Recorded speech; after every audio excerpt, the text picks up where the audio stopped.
Bonjour à tous, nous sommes le 3 janvier en France à l'heure où j'enregistre et nous allons étudier ce classement de 21h UTC du Vendée Globe 2021.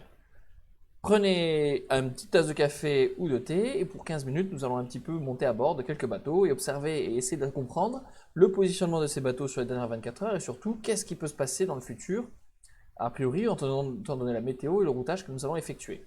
Alors en tête, la grande nouvelle bien sûr du jour, c'était le 2 janvier, c'était le passage du Cap Horn par Maître Coq, en tout cas passage de la longitude, avec le passage d'Apivia bientôt.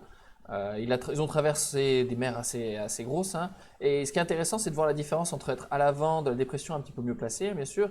Maître Coq est commencé à remonter au-dessus du Cap Horn et à une mer meilleure de 4 mètres de creux annoncé, alors que Apivia est encore à fond dedans et se balade dans des mers de 9 mètres, c'est des colonnes d'eau, sympa.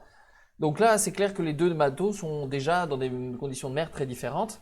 Il y a déjà une différence d'ailleurs de vitesse, hein. Maître Coq profite de sa mer moins grosse pour naviguer à plus de 18 nœuds, sur une heure en tout cas, et Apivia ça marche plutôt à 14 nœuds. Ils n'ont pas tout à fait les mêmes conditions, ceci dit, le passage du Cap Horn de Apivia est imminent. Par rapport à notre pari de quand Maître Coq passerait, j'ai quand même regardé par rapport à la dernière fois. Et voilà, c'était le pointage au milieu de journée, un petit peu juste avant le passage du Horn. Si vous regardez, là, on est vraiment juste au passage du Horn. Et mon routage avait 5 heures d'écart, de retard, en fait, ce qui est plutôt beaucoup. Donc, il a mieux marché que ce que je pensais dans des grosses mers. Ça me démontre aussi le fait que pendant longtemps, dans les mers du Sud, ils n'ont pas forcément navigué à fond parce que ma polaire était plus précise que ça d'habitude, en tout cas de manière générale. Et il n'y a pas très longtemps, il y a 3 jours, il était très Maître Coq était pas mal en retard sur ma polaire, donc il avait beaucoup ralenti. Puis là, depuis 3 jours, il avance très vite et plutôt plus vite que ma polaire. Et même dans les mers très fortes qu'il a traversées au niveau du Cap Horn, il a continué à battre la polaire que j'utilise, qui est calibrée un peu sur une moyenne de ce que j'ai observé dans les mers du Sud sur ces dernières semaines. Donc ça, c'était intéressant, et donc mon estimation du passage du Cap Horn était pessimiste, effectivement. Félicitations à lui. Alors, derrière ça, c'est assez similaire, je dirais. Nous avons Linked Out qui est poursuivi par Damien Séguin. Les écarts restent assez stables à ce niveau-là. Et dans ce groupe-ci de bateaux extrêmement serrés, ce qui s'est passé, c'est surtout Bureau Vallée 2 qui a rejoint le groupe, qui a quitté son option, qui a descendu vers le sud pour profiter de son angle favorable, un peu plus vite que pour rejoindre le Cap Horn, il a rejoint les autres. La différence, c'est que son option sud lui a permis de gagner quelques places, 2 places en fait, il était 10 ou 11e, et il est maintenant pointé 9e, dans le même groupe, par contre il est maintenant dans le même placement de longitude latitude, pardon, de la même latitude à peu près que le groupe. Donc c'est son pari a marché quand même, hein. On avait vu que l'angle meilleur, hein, plus portant dans des vents poussants, assez fort, lui permettait de gagner quelques heures, et c'est ce qu'il a gagné, hein, peut-être 20-30 000, et puis ça a suffi pour gagner 2 places. Et derrière ici, on n'avait pas fait les routages de Clarisse Kremer et de l'Armel Tripon, et on voit que la route un peu plus courte de l'Armel Tripon lui a favorisé un petit peu, mais pas beaucoup, les deux bateaux faisant surprenamment jeu égal en termes de vitesse. Ça me surprend toujours quand les foilers font la même vitesse que les bateaux à dérive, et puis tout d'un coup, comme ces 2 derniers jours, Maître Coq et Apivia ont mis les gaz à fond et se retrouvent à naviguer mais mieux que ce que j'ai vu en tout cas jusqu'à présent. Comme quoi, ils en gardent beaucoup sous le pied quand même, de manière générale. Peut-être la limitation de la structure est importante, je ne sais pas. Enfin, la fatigue générale du matériel, hein, est beaucoup plus forte quand les vitesses augmentent, un peu. Donc, je crois que j'avais lu un document qui disait que les efforts augmentent au carré de la vitesse. Voilà. Ok, donc ça c'était pour le point général. On va regarder le routage des trios de tête en fait par rapport à ce qui les attend dans la remontée de l'Atlantique. Donc côté routage, j'ai routé pour le moment Maître Coq et Apivia, les 2 premiers, parce que c'est là qu'on peut commencer à observer pour eux la remontée de la mer du Sud. J'aurais pu le faire hier, mais bon, c'était un petit peu tôt pour moi et c'était un peu long. Ce qu'on observe déjà, donc la remontée du mer du Sud, de l'Atlantique Sud est en général assez compliquée. Les deux bateaux sont relativement, pas énormément d'écart. Je crois qu'il y a, on va regarder combien d'écart, mais il y a 160 000 d'écart. Vu qu'ils avancent à 15-20 nœuds, ça représente moins de 10 heures, hein, clairement.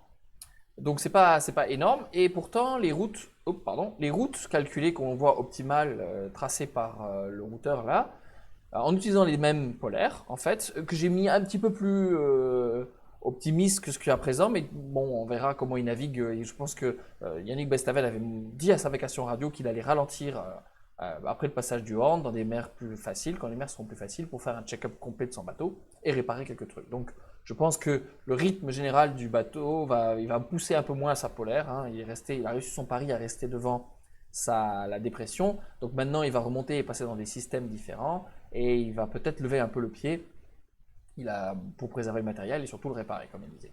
Donc, première observation quand on fait de routage avec des bateaux qui ne sont pas très éloignés, c'est qu'elles sont très différentes. Et ça veut dire que c'est pas très bonne nouvelle pour Maître Coq, à la fois, pour Maître Coq, effectivement, parce que si la situation était très simple, alors on aurait des routes très similaires et peu d'opportunités de doubler.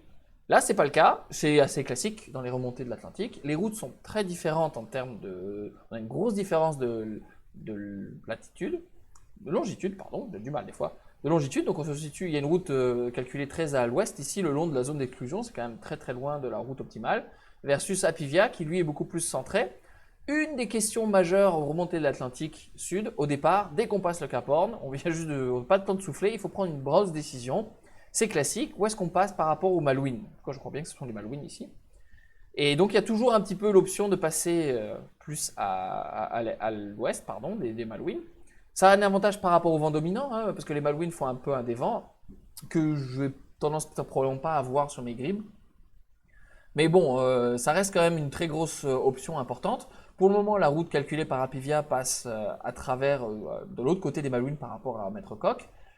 Sachant que se situant, si les deux bateaux se retrouvent dans des routes très différentes comme ceci, ça favorise un peu, en tout cas, ça donne la possibilité au bateau suiveur de rattraper. Alors il peut se retrouver distancé, hein, bien sûr, ça c'est tout à fait possible, mais c'est comme une option. Hein, c'est avoir des conditions différentes, c'est prendre l'opportunité d'avoir des meilleures conditions. Rester juste derrière, c'est suivre et puis avoir peu de chances de rattraper. Il faut faire jeu de plus de la vitesse pure du bateau que des conditions météo différentes. Ceci dit, on peut voir que pour Maître Coq, il pourrait décider de se placer beaucoup plus proche de la route de Apivia. En tout cas, à court terme, son isochrone est à peu près droit à ce niveau-là quand on regarde la direction que l'on veut, qui veut aller remonter vers le nord-est, pardon. Donc de ce point de vue-là, il pourrait décider de contrôler la course en choisissant une route a priori moins optimale par rapport au système météo, mais qui lui permettent de moins prendre de risques, de se situer plus proche de la route optimale et de contrôler son adversaire. C'est un autre pari qu'il faut qu'il prenne. À court terme, il n'y a pas vraiment à perdre en termes de distance vers le but.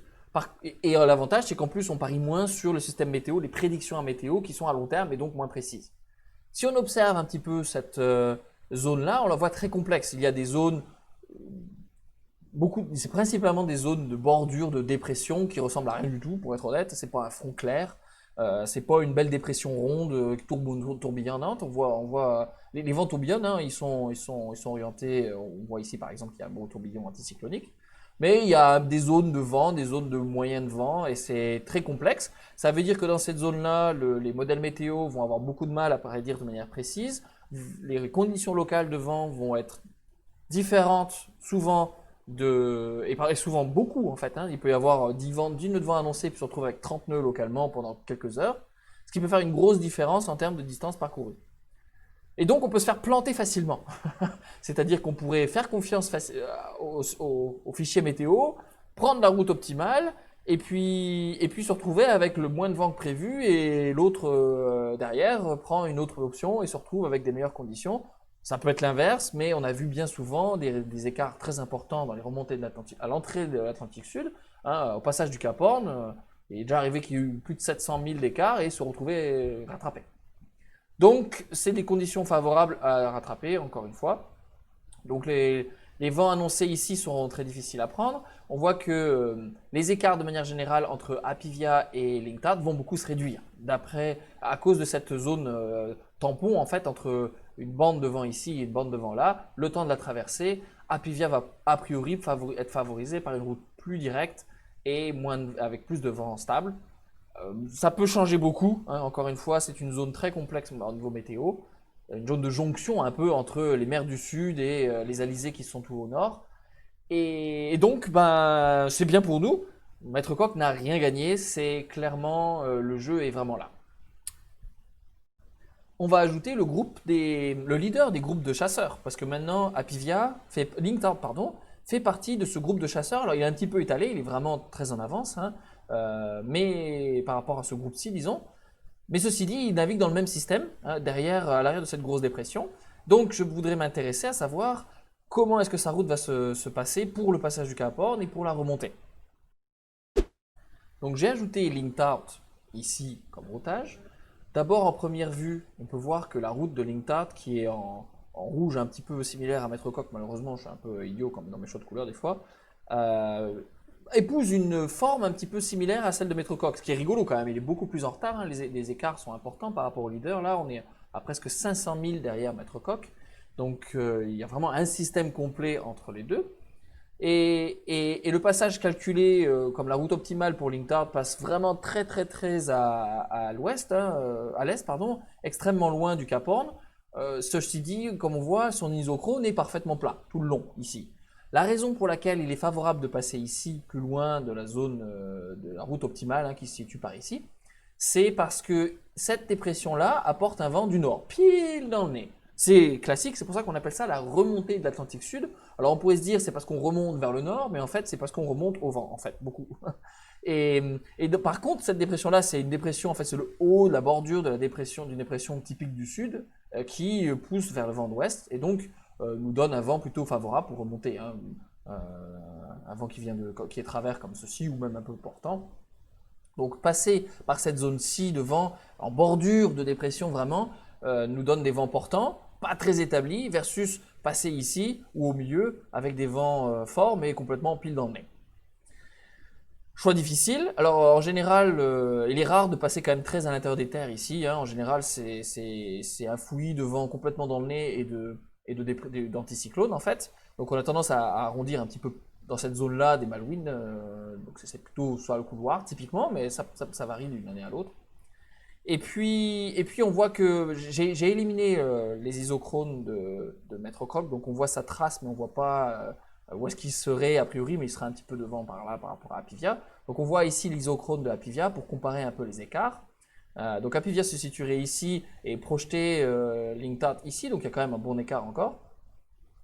Et, et on voit que donc sa route optimale à Linktown passe par ici et prend une bonne courbe pour aller par là à l'intérieur. La raison pour laquelle ce virage est effectué est en fait que le vent refuse et comme c'est typique, cette dépression-là apporte des vents plutôt défavorables et il faut donc tirer les bords avec quelques courbes parce que le vent tourne un peu, mais grosso modo on ne peut pas tirer tout droit. C'est un peu ce qui se passe pour Apivia ici, on le voit tirer des bords bien clairs.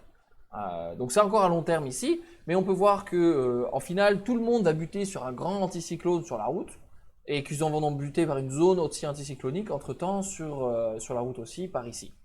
Et puis cette grande zone là, même si elle est un peu à long terme, elle a des bonnes chances même si sa forme va être peut-être un peu différente, elle devrait quand même être présente parce qu'on voit cet anticyclone est quand même très puissant ici.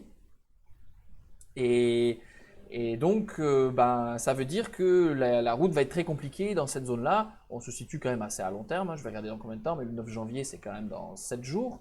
Donc dans une semaine, les bateaux vont se situer dans une zone vraiment très compliquée, encore plus que le début de la remontée, qui, comme on peut le voir, est perturbé beaucoup, mais pas aussi faible en vent que ce qui va se passer plus on va remonter, plus on va se retrouver perturbé. Donc ça, c'est je pense que, a priori, d'après ce que je vois, les écarts vont un peu se resserrer. Epivia est encore très loin et pour voir le resserrement, il faut attendre assez longtemps. La route de Linktown, pardon, Linktown s'annonce très différente de celle d'Apivia. Ce qui va être intéressant pour moi maintenant, demain, c'est on va commencer à voir l'option que va prendre Maître Coq et peut-être même un peu d'Apivia. Donc ça va être intéressant de voir par rapport à ce tunnel-là qui est créé par le modèle, où est-ce qu'ils vont placer leur bateau. Et est-ce que Maître Coq va prendre le choix de contrôler à la route d'Apivia, se situer sur une route peut-être un peu moins extrême, proche de la zone d'exclusion ici, pour assurer un peu le coup et se retrouver dans une zone plus proche en termes de vent que ce que la Pivière va avoir, ou au contraire, est-ce qu'il va prendre sa route optimale sans regarder ce que fait l'adversaire? Ça va me sembler, je pense que c'est un peu ça qu'il faut suivre.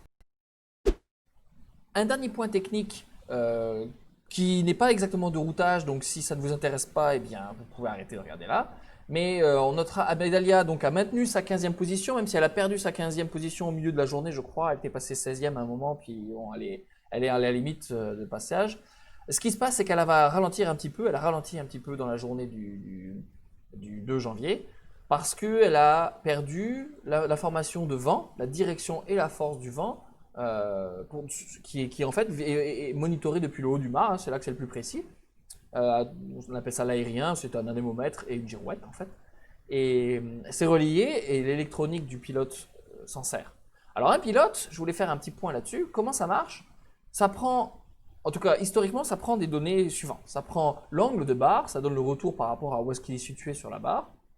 Ça prend le cap, bien sûr, par rapport à ce qu'il désirait et le compas. La gîte du vent, du bateau, typiquement, avec une réaction si la gîte n'est pas du tout celle qui est attendue. Surtout la contre-gîte, ça veut dire qu'on a viré.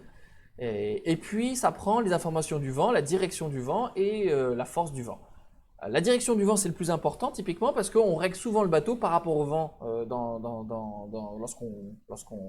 lorsqu'on met le bateau sur pilote automatique. C'est d'ailleurs ce qu'on voit souvent, les routes sont calquées par rapport au vent. Hein. On voit des belles courbes. Par exemple, ici, une belle courbe comme ça, c'est suivre le vent au final. Donc ça, c'est très important, c'est ce qu'elle a perdu. Son aérien n'étant plus fonctionnel, son pilote ne peut plus barrer en fonction du vent et ne barre qu'en fonction du cap, ce qui est beaucoup pénalisant en termes de vitesse. En plus de ça, je crois savoir, j'ai pensé à faire ça et puis j'ai vu quelques informations de l'équipe de Alex Thompson en fait, qui utilisaient des techniques de machine learning pour faire de la prédiction. Faire de la prédiction, je pense, ça ce n'est qu'un educated guess, comme on dit. Je pense qu'en plus, ils se servent d'informations de mer et de calculer, de prédire la mer. C'est assez prédictible quand même, la houle est typiquement assez régulière. Donc de prédire la mer pour pouvoir faire une... Parce que c'est ce que fait le marin, hein, il connaît la mer, il sent le vent, ou il voit même les vagues, et donc il va avoir tendance à compenser l'effet de la vague qui fait tendance à faire pivoter le bateau avant que la vague arrive. Hein, et alors que les pilotes, historiquement, avaient tendance à réagir. Hein, le bateau tourne parce qu'il est poussé par la vague, il s'en rend pas compte, et donc il réagit après, perdant de la vitesse de manière significative. Donc aujourd'hui, je pense que les pilotes automatiques sont non seulement plus rapides à réagir, mais en plus prédisent non seulement la houle, mais peut-être, je pense qu'ils ont aussi des modèles météo de vent prédisant la venue d'une rafale, des choses comme ça. En tout cas, la force d'une rafale en fonction de ce qui se passe sur les dernières 10 secondes, quelque chose comme ça. Ça me semble une technique en tout cas assez standard à appliquer. Et je ne sais pas si elle a un pilote aussi avancé que cela, mais l'information de vent est la plus importante pour un pilote, je pense. Peut-être l'angle de barre, on va dire, plus important, mais en deuxième, peut-être le vent. Elle a perdu ça, donc elle va se retrouver handicapée pendant au moins les 10 premières, enfin jusqu'au passage du Cap Horn en fait, comme elle l'avait annoncé, parce que la mer ne lui permettra pas de monter dans son mât. Et il n'y a pas d'île Macquarie dans le coin, elle est déjà passée, l'île Macquarie c'était bien avant. Donc, eh bien, nous lui souhaitons bonne chance. Sur ce, je vous dis bon vent, bonne mer et à demain.